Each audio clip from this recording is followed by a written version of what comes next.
Some conservatives think they found AOC's burner account on Twitter. Did you see this, Brianna? I did see it. How could you miss it? Yeah, so for those of you who are online, not online enough to know what a burner account is, yes. Many folks who are high profile, some folks who are high profile choose to have a separate account that they're not identified by so that they can go and say things that they maybe wouldn't say in their professional capacity. Spoiler.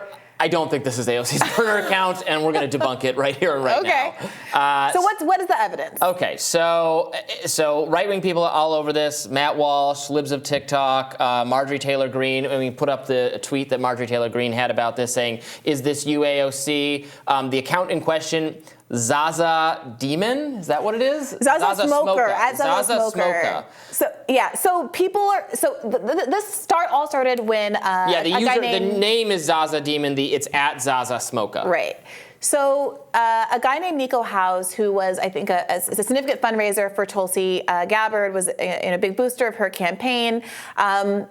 He responded to an AOC tweet accusing her of voting to send money to Nazis in Ukraine. He's someone who was a critic of the U.S. funding of the war in Ukraine.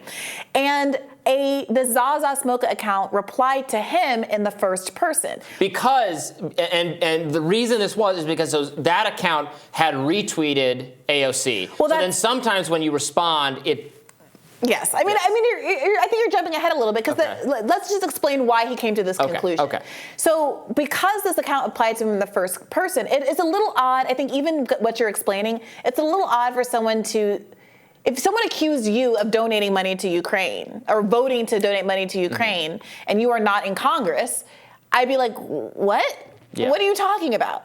But this person seemed to respond in a way, according to Nico House and the people who think that this was a burner account, that suggested that it really was AOC. It was the kind of response that AOC would actually give because it's in first person and the like.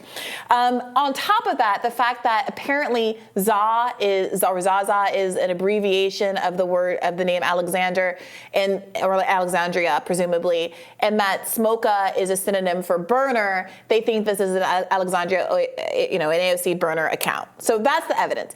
Other people have now pointed out that. So this account was, so when the person you said that, you're funding Nazis in Ukraine, this person responded, "What makes you think I did anything to support Nazis? You're delusional, seek help." Because both this person and AOC were tagged in the tweet. So Nico House was directing this at AOC, but this person thought, why are you talking? So that's the confusion, I think. The mechanics of Twitter are that when you retweet somebody else and then someone replies to the original thing, it looks like it's coming to you as well. So I think that's the obvious explanation. I don't think it's AOC. That makes sense for why that would have happened that way.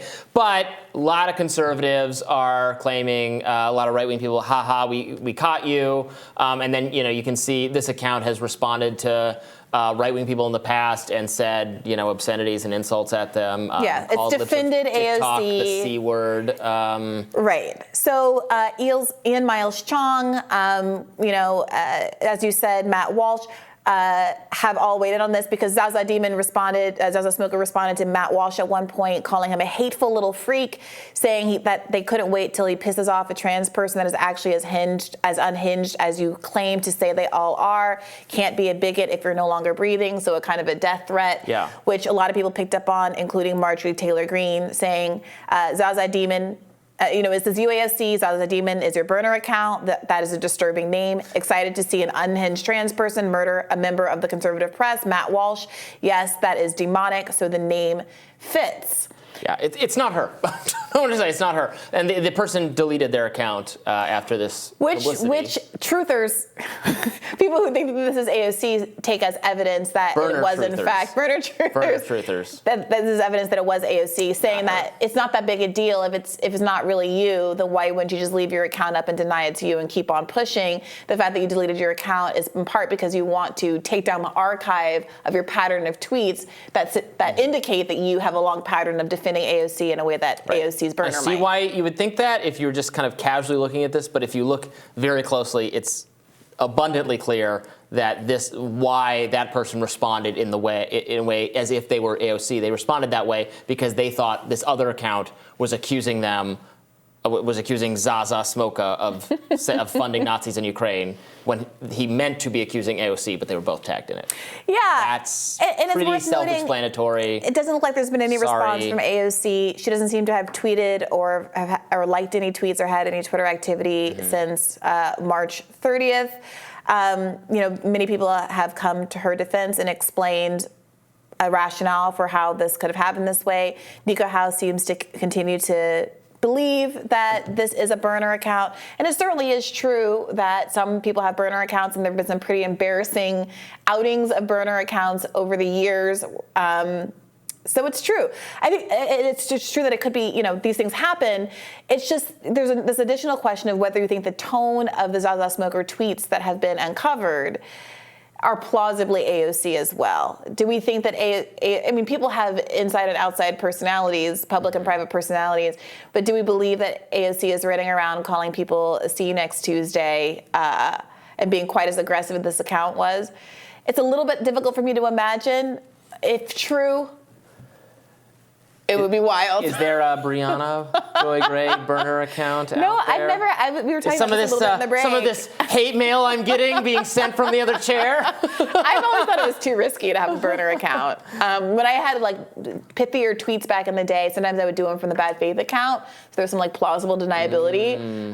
But I never even really log into that account anymore. And, anything that's worth saying, I think, is pretty much worth saying. And if you have a visceral reaction to something somebody said to you on the internet, just send the tweet to your friend, your trusted friends and partners, and say, isn't this person a see you next Tuesday? And there never has to be any evidence of that on the internet. I have a second Twitter account that is a parody account for a cartoon character that I love, Zuko from Avatar: The Last Airbender. Scandalous. Prince Zuko parody. Scandalous, I know, Robby. huge scandal. He tweets as if he's involved in current U.S. politics. Is he adding Matt Walsh as well?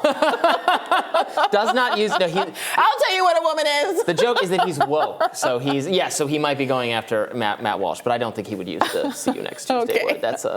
That's a little out there, but this is a funny one, kind of. But we criticize the mainstream reporting for being wrong all the time, and people on the right do that a lot. And I'm just always kind of pushing very far-right people who are, I think, correctly scrutinizing mainstream narratives. You got to just be a little bit more, careful about what you seize upon. This is just not true. Obviously. A sitting representative in our House of Representatives has taken a time out of her day to tweet this kind of unsupported accusation and try to make a political issue of it.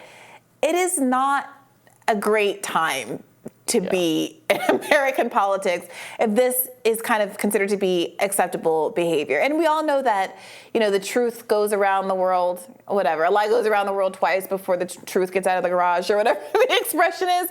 And there are people who are going to believe, if not this exact thing, that AOC, generally speaking, is duplicitous and hiding things on the internet because of this accusation that's being made by high-profile people like Marjorie Taylor Greene and Ian Miles Chong and Matt Walsh and the rest. Yeah, they should just admit that it's not her, and we should all move on because it's not her.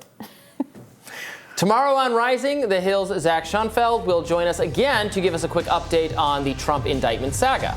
Be sure to like, share, and subscribe so you never miss any content. And for those of you who prefer to listen while you're on the go, we are now available anywhere you listen to podcasts. And be nice to each other. Be civil on Twitter. Very important, I think. Very, very important indeed. We'll see you tomorrow. See ya.